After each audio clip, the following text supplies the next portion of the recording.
ముద్రగడ పద్మనాభం ఇంటి మీద దాడి జరిగింది. ఒక ట్రాక్టర్ వేసుకొని ఒక యువకుడు వచ్చి నానా హల్చల్ చేశారు. అయితే ఇది జనసేన పార్టీకి సంబంధించిన నాయకుడు అని చెప్పి వైసీపీ ఆరోపిస్తోంది. అసలు జనసేనకు సంబంధించిన నాయకుడే కాదు, అతనికి ఎలాంటి సభ్యత్వం లేదు అనేది జనసేనకు సంబంధించిన నాయకులు కూడా ఒక క్లారిటీ ఇచ్చేశారు ఆల్రెడీ. చివరికి గంగాధర్ అనే వ్యక్తిని, గనిశెట్టి గంగాధర్ అనే వ్యక్తిని మొత్తం మీద అతన్ని అయితే అరెస్ట్ చేశారు ప్రస్తుతం. కానీ ఎందుకు దాడి చేయాల్సి వచ్చింది, ముద్రగడ పద్మనాభం ఎందుకు టార్గెట్ అయ్యారు అనేది రకరకాల చర్చలు. ఒక రకంగా కాపు సామాజిక వర్గానికి ముద్రగడ అన్యాయం చేస్తున్నారు అని మొదటి నుంచి ఆయన వ్యతిరేకంగా చూడడం. ఎప్పుడైతే వైఎస్ఆర్సీపీలో జాయిన్ అయ్యారో అప్పుడు ఆయన సవాల్ కూడా విసిరారు.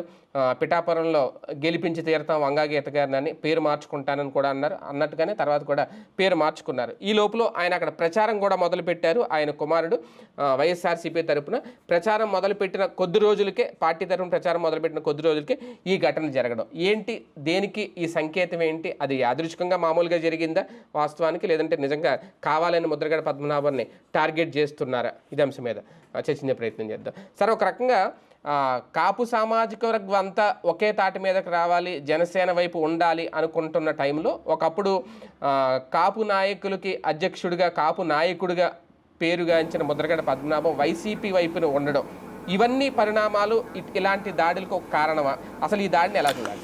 బేసిక్గా ఇదేదో మందు కొట్టినటువంటి ఓవర్ యాక్షను ప్లస్ క్రమంగా పెరిగిపోతున్నటువంటి అసహన రాజకీయం, అంటే వేరే రాజకీయం ఉండటానికి వీల్లేదనేటటువంటి ఒక దౌర్భాగ్య పరిస్థితి. ఇది నాయకులు కార్యకర్తల యొక్క మెదళ్ళని విషతుల్యం చేస్తున్నారు అనడానికి సాక్ష్యం. మా నాయకుడు మంచోడు అని చెప్పుకోవడంలో తప్పులేదు. ఎదుటి నాయకుడు నాశనం అయిపోవాలా, లేకపోతే వాళ్ళని చంపేయాలి, వాళ్ళని కొట్టేయాలి, వాళ్ళని హింసించాలి అనేటటువంటిది. ఇది ఒక రకంగా దీన్ని చాలా నార్మల్గా చూస్తున్నాం. కానీ నాకైతే ఒక భయం వేసేది ఏంటంటే, ఒక సుదీర్ఘకాలపు కాలేజీ దశలో రౌడీ రాజకీయాలు చూసిన వాళ్ళం, అట్లాగే రౌడీ ఫ్యాక్షన్ వ్యవస్థలకు సంబంధించిన జర్నలిజం చేసినటువంటి వాళ్ళం కాబట్టి నాబోటుడికి ఒక బాధ అనిపించేది ఏంటంటే, మళ్ళీ పాత రోజులు వస్తున్నాయా?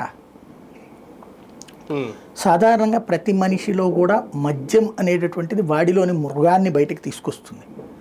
ఆ మృగపు ఆలోచన ఎటువైపు ఉంది అంటే, ఒకళ్ళని ప్రేమిస్తున్నాడు, ఒకడిని ద్వేషిస్తున్నాడు. ఇది ఇండివిజువల్గా వాళ్ళ కొంపలో గొడవ అయితే వాళ్ళు చేస్తారు, కానీ సమాజంలో గొడవ అయితే అత్యంత ప్రమాదకరం. ప్రతి ఒక్కడు తాగి వాడికి నచ్చని పార్టీ వాడి మీద, ఆడికి నచ్చని పార్టీ కార్యకర్తల మీద, ఆడికి నచ్చని పార్టీ నాయకుల్ని కొడితే చంపేస్తే ఏమైపోతుంది? ఇప్పుడు ముద్రగడ అక్కడ ఆ టైంలో లోపల ఉన్నాడు కాబట్టి బతికిపోయాడు. ఇప్పుడు తాగిన మత్తులో పొడి చేస్తే ఎవరిది బాధ్యత? వాళ్ళు వాడికి పిచ్చ పెరిగిపోతుంది అంటే పెర్వర్టెడ్గా మారిపోతున్నాడు వీడు. పెర్వర్షన్ ఓ రకంగా జాంబీస్ అయిపోతున్నారు. ఈ జాంబీ చాలా డేంజర్. మనం ఆంధ్రప్రదేశ్ రాజకీయాన్ని ప్రగతి పదం వైపుకి తీసుకెళ్ళకపోయినా పర్లేదు, కానీ జాంబీ దిశగా తీసుకెళ్లకుండా ఉండాల్సిన అవసరం ఉందనేటటువంటి పాఠం ఇది. ఒక రకంగా భయపెట్టడానికి జరుగుతున్న కార్యక్రమాలు సార్ ఇవి. దీని వెనకాల నేనేదో రాజకీయ కుట్రలు ఉన్నాయి, పవన్ కళ్యాణ్ ఉన్నాడు, లేకపోతే తెలుగుదేశం ఉంది అనే పిచ్చి మాటలు మాట్లాడను.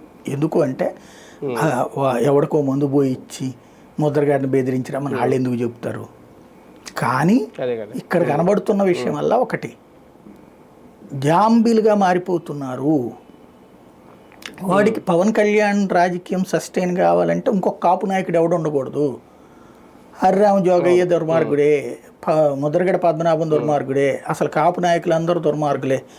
అయితే ఒక పవన్ కళ్యాణ్కి అనుకూలంగా ఉండండి, లేకపోతే రాజకీయం వదిలేసేయండి అనే రాజకీయం వైపుకి తీసుకెళ్తున్నారు వీళ్ళు.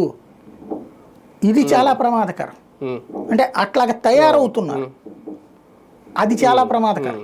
అది పవన్ కళ్యాణ్ పెంచట్లా, కానీ వీళ్ళల్లో ఆ వ్యక్తి పూజ పెరిగిపోయి, లైక్ పాత రోజుల్లో కనుక సినిమా హీరోలు ప్రత్యక్షంగా ఎంకరేజ్ చేసేవాళ్ళు కాదు, కానీ హీరోలు అందరూ బాగానే ఉండేవాళ్ళు, కానీ హీరోల అభిమానులు పడి కొట్టుకు చచ్చేవాళ్ళు. నాకు తెలిసి మీ జిల్లాల్లోనూ బాగా ఎక్కువ ఉండేది. మాకు ఇక్కడ కృష్ణా గుంటూరు జిల్లాలో బాగా చూసేవాళ్ళు. స్కూల్ దశలోనే పొడుచుకునేవాళ్ళు. మా చిన్నప్పుడు స్కూళ్ళల్లో మాకు పెద్ద సమస్య ఏంటంటే కృష్ణ ఫ్యాన్స్, చిరంజీవి ఫ్యాన్స్. అప్పుడు కృష్ణ ఫ్యాన్స్ చిరంజీవి సినిమాలు ఎక్కిరిస్తారు, చిరంజీవి సినిమాలని కృష్ణ ఫ్యాన్స్ ఎక్కిరిస్తారు. అప్పుడు ఇటు కొంతమంది అటు కొంతమంది స్టూడెంట్స్ పోగవుతారు. దాంట్లో వీళ్ళ వైపు నుంచి ఒకడు వాళ్ళ వైపు నుంచి ఒకడిని పెట్టి కొట్టుకోమనేవాళ్ళు. ఎవడు గెలిస్తే ఆడు హీరో గెలిచినట్టు. ఆ సినిమా ఆ రోజున ఫ్లాప్ అయినా ఏదైనా సరే. అలాంటి దిక్కుమాలినటువంటిది ఏది బాల్య దశ నుంచి జరిగినటువంటి రోజులు. ఇప్పుడు ఒక రకంగా ఆ దశ కొంతవరకు బెటర్గా ఉంది. కానీ మిగతాదంతా మాత్రం ఇప్పుడు పెద్దవాళ్లలో ఈ తరహా పైత్యం పెరుగుతోందా, అది కంట్రోల్ చేసుకోవాల్సిన అవసరం ఉంది. వాస్తవానికి సార్, ఈ గంగాధర్ అనే వ్యక్తి, ఈ ఢీకొట్టిన వ్యక్తి ఎవరైతే ఉన్నారో, అరెస్ట్ కాకముందు అతను అక్కడ హల్చల్ చేసిన వీడియో ఒకటి వైరల్ అవుతుంది. ఒకసారి ఆయన ఏం మాట్లాడుతున్నారు ఒకసారి మనం ప్లే చేసి చూపిద్దాం. ఆ మాటలను బట్టి అంటే అతను కొంచెం ఏమైనా మైండ్ అప్సెట్ అయి మాట్లాడుతున్నాడా, నిజంగా మందులో ఉన్నాడా, లేదంటే దీని వెనక రాజకీయ వ్యూహం ఏమన్నా ఉందా, ఒకసారి అది వినిపించే ప్రయత్నం చేస్తాం.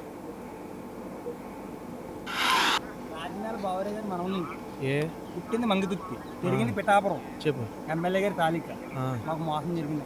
ఏమైంది చెప్తాను. తాతి బయటకు వచ్చాక తాతీకే తెలుసు, మీకేం తెలిసింది?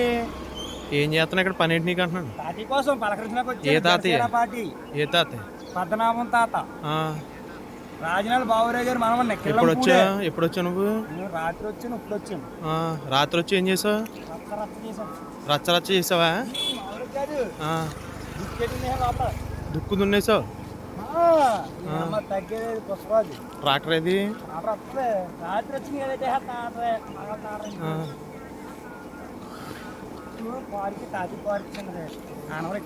పెట్టేటి ఒకసారి లోనకరా. ఏ తాతిని బయటికి రమ్మని భయమా? రాయలాగా భయమా? రాత్రి వచ్చానా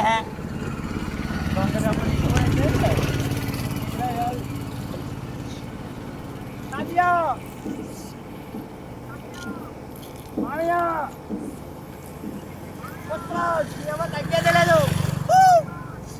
జై చల్చేరా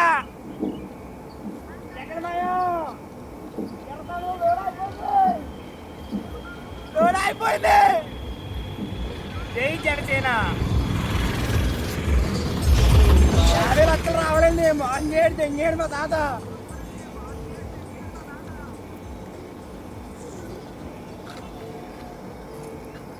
మొత్తం నాశనం చేసినంత నువ్వైతే నేనే. జై జనసేన అంతే. సాయంత్రం బాగా మనం చెప్పండి, తెలుస్తుంది. తెలియదంటే తుల్లో మీటింగ్ అయితే వచ్చారు కుర్రోడు.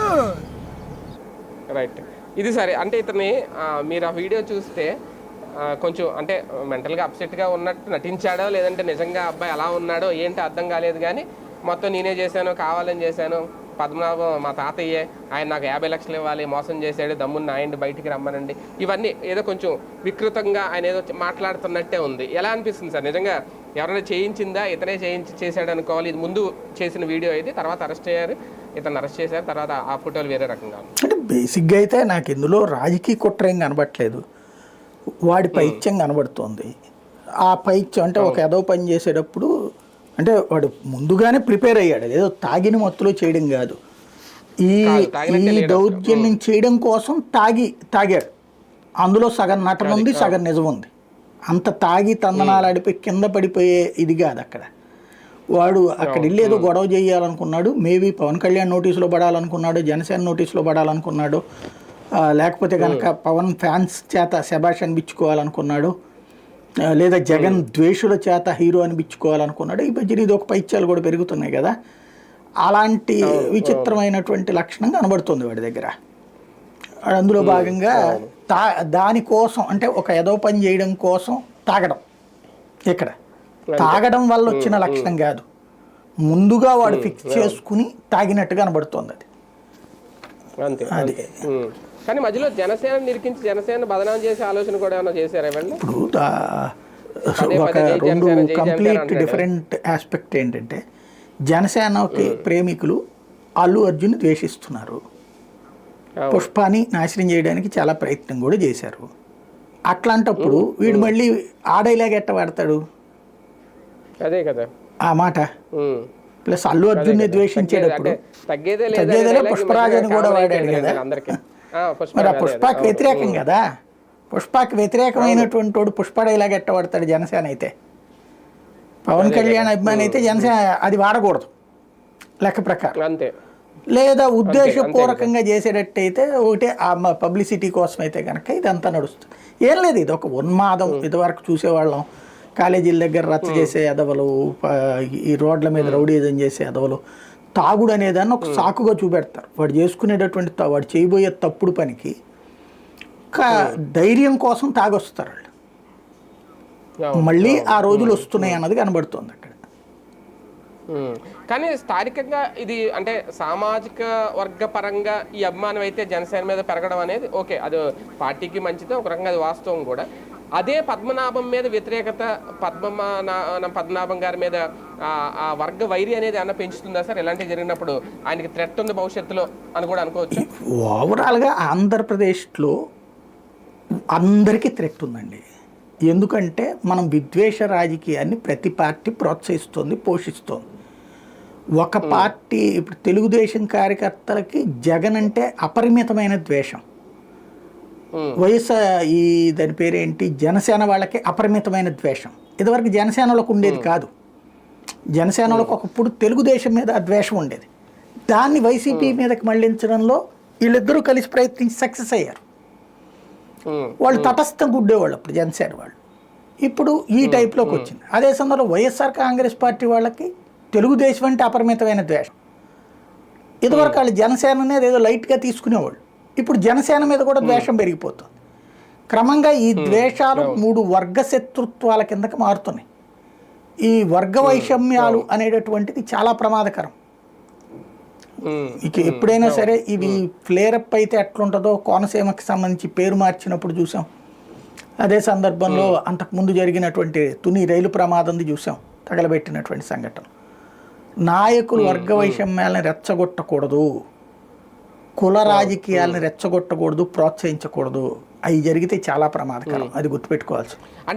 అంటే సార్ ఈ కులం ఈ పార్టీకే సపోర్ట్ చేస్తుంది, ఈ కులానికి సంబంధించిన నాయకులందరూ ఈ పార్టీలోనే ఉండాలి, వేరే పార్టీలో ఉండకూడదు, ఈ భేదాలు ఈ విద్వేషాలు గతంతో పోలిస్తే ఇప్పుడు పెరుగుతున్నాయా? అంటే ఇప్పుడు ఈ సంఘటన కానీ మన కూడా ఆయన ఎవరు దిలీప్ శంకర్ అనుకుంటా, పేరు నాని గారిని ఆయన కూడా ఒక సవాల్ విసిరారు, నువ్వు కులం వదిలేసి వచ్చే, కులం లేకుండా మాట్లాడు, ఇలాగా. అంటే పేరు నాని కూడా అదే సామాజిక వర్గం కాబట్టి ఈ భావజాలం పెరిగిపోతుందా? ఎస్పెషల్లీ జనసేన వచ్చిన తర్వాత, లేదంటే కాపు సామాజిక కంప్లీట్గా వాళ్ళందరూ జనసేన వైపే ఉండాలి ఆలోచన పెరుగుతుందా అంటున్నారు. చదువుకున్న మూర్ఖులు కులాలలో పెరిగితే ప్రమాదకరం. ఇదివరకు ఒక వర్గం మీదన ఆ విధమైనటువంటి ముద్ర ఉండేది. వాళ్ళు కాలేజెస్ దగ్గర నుంచినే ఆ కులపు దురదను పెంచుతారు అన్నటువంటిది. ఇప్పుడు అది రెండో పార్శ్వానికి తీసుకెళ్తే ప్రమాదకరం. ఇదేమో ఇప్పుడు కులానికి అప్పుడు ఆ ఒక్క కులపు ఓట్లే తీసుకోండి, మరి మిగతా కులపు ఓట్లు ఎందుకు మీకు? మీ కులపు ఓట్లతో రండి అధికారంలోకి, మరి మిగతా వాళ్ళని అడగండి. అక్కడ ఓట్లు అన్నీ కావాలి, కాకపోతే అధికారం మరి అప్పుడు ఇంకేంటి? ఇప్పుడు ఆ లెక్కన ఇప్పుడు తెలంగాణలో 51% మంది బీసీలు ఉన్నారు. అది తేలింది కదా లెక్క. 56% అయ్యారు బీసీలు, 46% డైరెక్ట్ బీసీలు. ముస్లింలు కూడా, ముస్లింలోని కులాలను కూడా బీసీల్లోకి చేర్చారు కదా, వాళ్ళతో కలిపితే 56% అయింది అక్కడ. మరి అప్పుడు రెడ్డి సామాజిక వర్గం ఎందుకు పరిపాలిస్తుంది? వెలమ సామాజిక వర్గం ఎందుకు పరిపాలిస్తుంది? కమ్మ సామాజిక వర్గం ఎందుకు పరిపాలిస్తుంది? ఇది రాదా రేపు పొద్దున?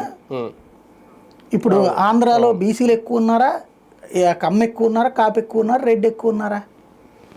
మరి ఆ సామాజిక వర్గాలు ఏం పాపం చేసినాయి? బీసీ సామాజిక వర్గాలు ఏం పాపం చేసినాయి? ఇక్కడ హైయెస్ట్ ఎవరున్నారు? బీసీలేగా ఆ లెక్కనైతే. మరి వాళ్ళు ఏం పాపం చేశారు? మరి అప్పుడు వాళ్ళు కూడా అట్లా తీసుకొచ్చుకోవచ్చా? మరి వాళ్ళల్లో ఇట్లాగ ఎవరు లీడర్ ప్రొజెక్ట్ అయ్యి చేసుకోడా? అది చూడాలి మరి. రైట్ చూద్దాం. మొత్తానికి ముద్రగడ పద్మనాభానికి సంబంధించి జరిగిన దాడి వ్యవహారంలో నిజంగా కుట్రకోణం ఉందా, రాజకీయం ఉందా, లేదంటే ఒక ఆకతాయి చేసిన పనిగా దీన్ని చూడాలా? జనసేన అయితే మాకు సంబంధం లేదు, ఆ వ్యక్తి ఎవరో మాకు తెలియదని క్లారిటీ ఇచ్చేశారు. ఒక పక్క వైసీపీ మాత్రం అతను జనసేనకు సంబంధించిన నాయకుడే అని చెప్పి ఆరోపిస్తున్నారు. అతను మాట్లాడిన వీడియో ఆ హడావిడి చూస్తూ ఉంటే మరి మందులో ఉన్నాడో లేదంటే మెంటల్గా అప్సెట్ అయి ఉన్నాడో ఏంటో తెలియదు, కానీ అది ఇంకా పోలీసులే క్లారిటీ ఇవ్వాలి. చూద్దాం ఏం జరుగుతుంది.